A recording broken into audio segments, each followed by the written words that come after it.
Comme nous le savons tous dans l'industrie, la route du développement passe par le développement de la route. Mais aujourd'hui, ce développement se fait encore au péril des vies humaines.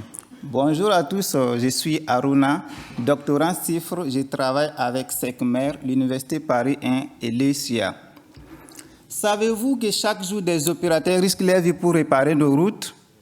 Ils doivent marcher derrière les camions au milieu du trafic pour repérer et colmater les fissures. C'est un travail manuel lent et dangereux. Notre objectif, c'est d'automatiser ce processus avec un véhicule capable de détecter et réparer les fissures en un seul passage.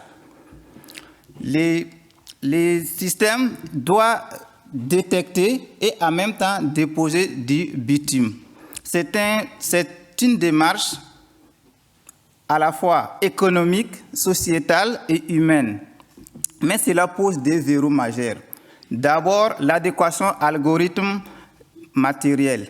Il fallait réussir à embarquer dans une carte électronique limitée une IA performante pour garantir une sûreté de fonctionnement. Les systèmes doivent percevoir et agir en quelques millisecondes. Deuxièmement, nous avons la complexité de la fissure. Elles sont très complexes à voir et à modéliser dans des environnements bruités.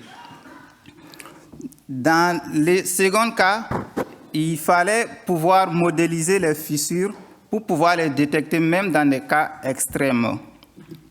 C'est là qu'intervient mon innovation. Regardez au centre de l'écran, au lieu d'empiler des logiciels existants, j'ai créé une architecture hybride sur mesure. Concrètement, j'ai développé des kernels CUDA pour optimiser les dialogues entre les GPU et les CPI. Les GPI ingèrent les flux vidéo, extraient les fissures et sans copie de données lourdes, il fait un post-traitement pour ne transférer que des vecteurs légers au processeur.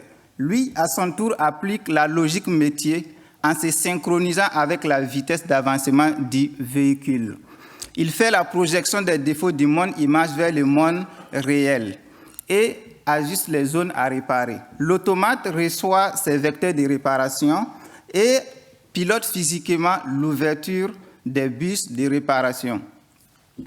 Nous avons validé cette architecture sur la cible industrielle NVIDIA Orin avec des caméras et les résultats sont au rendez-vous. 58 millisecondes de latence GPU, soit un temps de réaction global inférieur à 6 millisecondes.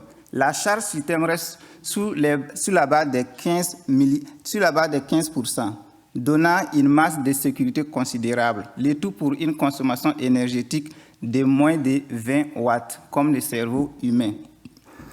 Le système est fonctionnel, c'est une architecture frugale, critique et prêt pour l'industrie. Je vous remercie.